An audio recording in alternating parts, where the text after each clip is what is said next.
लेकिन रात के सन्नाटे में जब किसी भूखे बच्चे की रोने की आवाज आती है तो रात बहुत काली लगती है मेम साहब, बहुत काली।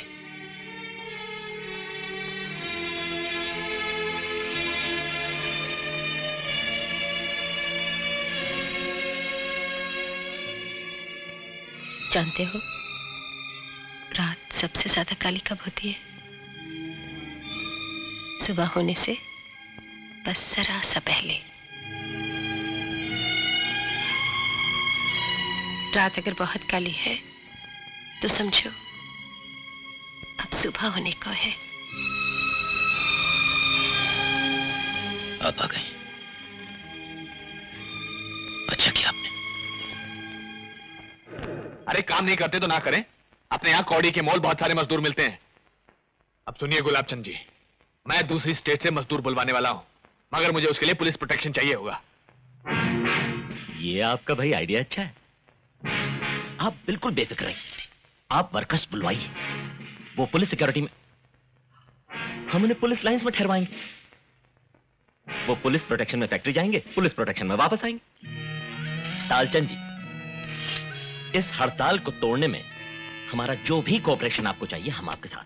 नहीं, वो ऐसा नहीं कर सकते सेना साहब। वो ऐसा ही करने वाले। मुझे कहां से पता चला, उसे जाने दो, लेकिन ये इन्फॉर्मेशन पक्की। बाहर से वर्कर्स? अगर उन्होंने ये मिल चला ली तो हमारी हड़ताल का क्या? हाँ, मैं समझता हूँ मेम साहब।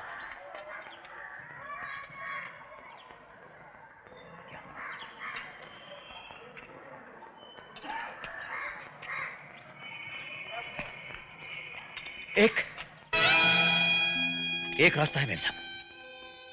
राम भाव, हम क्या कर सके? देखो बताइए, जौने दिन मिल मजदूर लोग और आप किसान भाइयन का एका होई गवा, समझ लो तुम्हारी मांग पूरी हो गई और मिल मजदूरन की मांग भी पूरी हो गई। ओके बाद वो सरकार होए मिल मालिक होए कोनो फर्क पड़ेगा नहीं। हमारी मांग तो बस इतनी है बाबू साहब कि हमका हमारी मेहनत का कोनो मोल तो मिले। हाँ, अब ये समझो कि जितना गन्ना वो 2 रुपया में हमसे लेके जाते हैं, वो क्या शक्कर 100 रुपया में बेचाते हैं। अब कहाँ 2 रुपया कहाँ 100 रुपया, बताओ। अभी कोनो इंसाफ है कोनो इंसाफ? ये बेइंसाफी खत्म हो सकता है। वो कैसे? ये हड़ताल में तुम आ जाओ।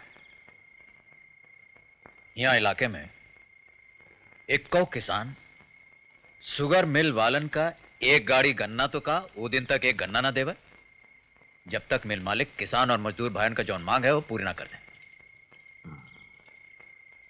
का कहते हो काका? गोविंदा। हाँ बाबू जी। तू हो, मुरली हो, बदरू हो, सब हमारी ओर से जाके आसपास जितने गांव हैं खबर कर दो।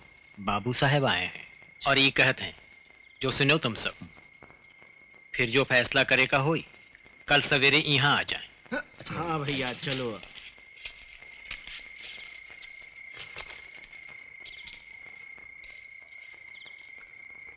आजाद, ये राम भाव जी, आप रातों रात खबर भेजेंगे और मतलब ये कि इतने सारे गांव के लोग आ जाएंगे?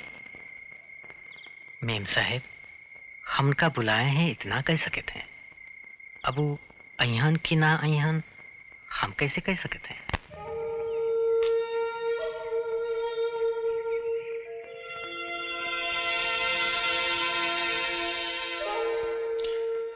सोए नहीं?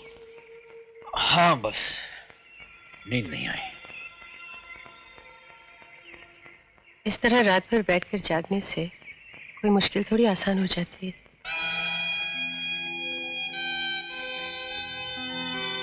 मेम साहब, मैं एक बात बताऊं आपको, हंसेंगी आप। इन दिनों कभी कभी दिल चाहता है कि रात को जब सब सो जाते हैं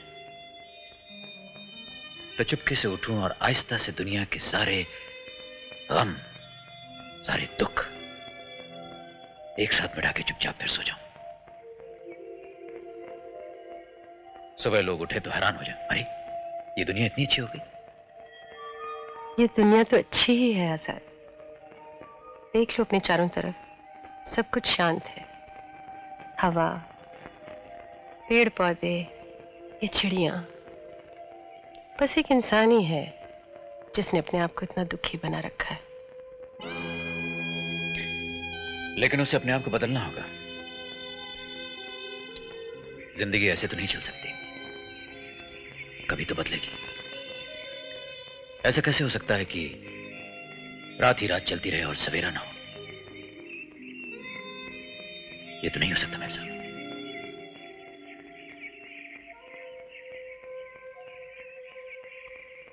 मेरा नाम मेम साहब नहीं, सुभाषिनी है।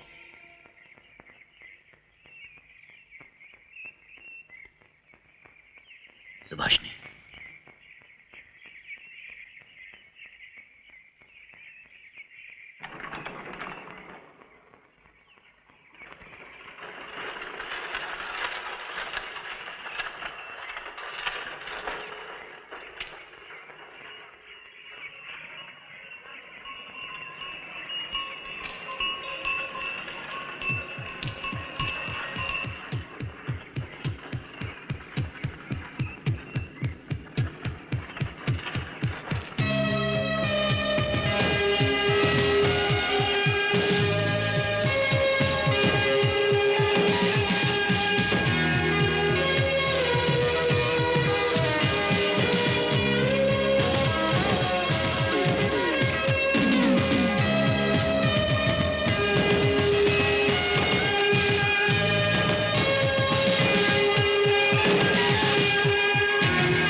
वो देखो आजाद, नामली गांव में सवेरा हो रहा है।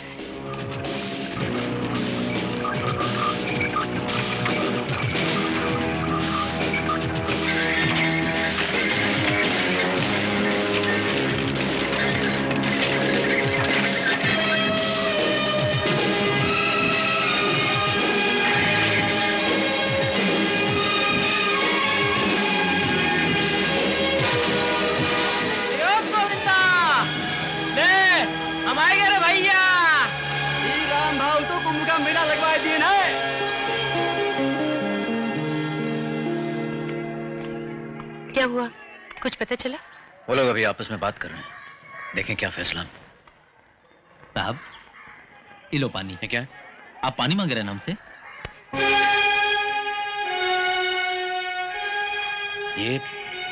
ये पानी है? साहब, हमारे गांव में तो खेत, ढोर, डंगर, आदमी सभी का एक के पानी में रहता है साहब, ये पानी। हाँ। ये लीजिए, ये पानी मिलता है गांव वालों को पीने के लिए।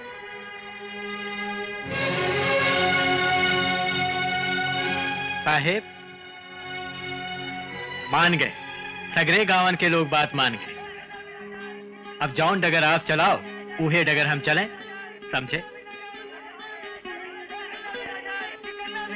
अपनी तरफ से कोई बात बोले दो जो जचे।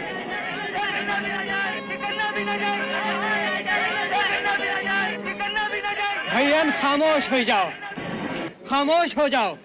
बाबू साहब तुमसे दो लफ्ज कहत हैं।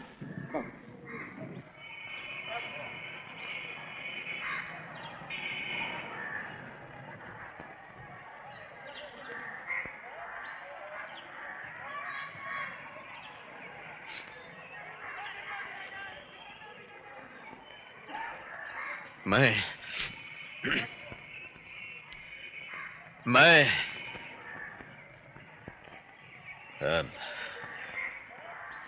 आप सब आज जो ये सब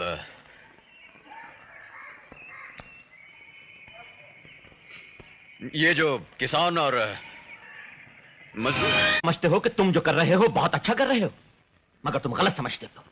अच्छा तो यह होगा कि तुम यह हड़ताल फौरन खत्म कर दो, इसी में सबका भला है। सबका भला? आप शायद दालचंद जैन को सब कहते हैं मुख्यमंत्री। मैं दालचंद जैन की बात नहीं कर रहा हूं। हमारे समाज, हमारे प्रदेश की, अपने देश के आम आदमियों की, सबकी बात कर रहा हूं। तुम्हें क्या लगता है उनका फायदा इसमें है कि हमारी मिलें और कारखाने चलें, या इसमें कि ये मिलें और कारखाने बंद हो जाएं? जो मिल या कारखाना अपने मजदूरों की बुनियादी जरूरतें न पूरी कर सके, मेरे लिए उसके चलने या बंद होने में कोई फर्क नहीं है। वो बंदी रहे तो ठीक है। मिलें अब सिर्फ मिल मालिकों के लिए नहीं चलेंगी मुख्यमंत्री जी। तुम ये भूल रहे हो, इन्हीं मिलों, इन्हीं मिल मालिकों से सरकार को करोड़ों अरबों रुपया टैक्स के रूप में मिलता है, जो उन स्कीमों पर खर्च किया जाता है जो सरकार ने गरीबों की खुशहाली, उनकी मदद के लिए बनाई है। इस दरिया दिली का रोब मुझ पर मत जमाइए मुख्यमंत्री जी। मानता हूं कि आपकी राजधानी के खजाने से अक्सर गरीबों के नाम पर पैसा निकलता है, मगर उस तरह जैसे छलनी में पानी हो, गरीब तक पहुंचते पहुंचते छलनी खाली हो जाती है। सब खा जाते हैं आपके दफ्तरों में पलने वाले बिचौलिए। गरीब को क्या मिलता है? तुम उनमें से हो जो सिर्फ बुराई देख सकते हैं। मैं मानता हूं कि हमारे सिस्टम में कुछ गड़बड़े हैं, मगर हम ऐसे लोगों के खिलाफ जो भी काम... क्या किया है आज तक आप लोगों ने उनके खिलाफ? क्या किया है आज तक? कितने मिनिस्टर, कितने कलेक्टर, कितने बड़े सरकारी अफसर जेल गए हैं रिश्वत और बेईमानी के इल्जाम में? कोई नाम याद हो तो मुझे भी बताइए। तुम समझते हो कि करप्शन सिर्फ सरकारी अफसरों का ठेका है? या आम आदमी जो करप्शन का रोना रोता है अपने गिरेबान में झांक कर देखे, क्या वो खुद करप्ट नहीं है? आप मालिक लोग हैं, आपने उस गरीब के लिए रास्ता ही क्या छोड़ा है? न रिश्वत दे तो राशन कार्ड न बने, बच्चा स्कूल में दाखिला न पाए, थाने में रिपोर्ट न लिखी जाए, सरकारी अस्पताल में दवा न मिले। आपने खुद अपने हाथों से उस गरीब को भेड़ियों के आगे फेंक रखा है और फिर आप ही कह रहे हैं कि वाह। मगर मुख्यमंत्री जी, यह आम आदमी अब समझ गया है कि आप न कभी उसे इन भेड़ियों से बचाएंगे न इस दुनिया के दालचन्नों से। अब अपनी लड़ाई उसे खुद लड़नी है। आपने उसके लिए इतने बरसों कुछ नहीं किया, अब क्या करेंगे? ये गलत है, झूठ है कि हमने कुछ नहीं किया। वो इंडस्ट्री हो, एग्रीकल्चर हो, इन 40 वर्षों में हमने कई 100 गुना उन्नति की है। तुम जानते क्या? आज हमारा देश दुनिया के चंद इंडस्ट्रियलाइज्ड देशों में से एक है। समस्याएं हैं, जितना बड़ा देश उसकी समस्याएं भी उतनी बड़ी। यहां किसी के पास जादू की छड़ी तो है नहीं कि इन 40 वर्षों में सारी समस्याएं, सारी मुश्किलें, सारी मानता मैं मानता हूं 40 बरस में आप हर इंसान को 2 वक्त की रोटी नहीं दे सके, कोई बात नहीं।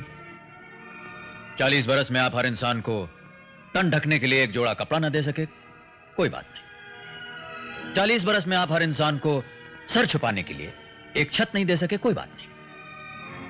40 बरस में आप हर इंसान को तालीम नहीं दे सके, रोजगार नहीं दे सके, दवा इलाज नहीं दे सके, कोई बात नहीं।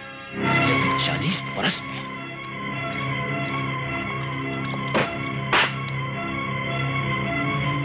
ये देखिए, गांव से आप ही के लिए लाया हूं मैं ये जहर जैसा पानी पी सकेंगे आप? आज आप ही के प्रदेश में 12,000 ऐसे गांव हैं जहां लोगों के पास पीने के लिए पानी नहीं है। यह जहर भी कहीं कहीं मिलता है। 40 बरस में आप इंसान को एक गिलास पानी नहीं दे सकते तो क्या कर सकते हैं आप?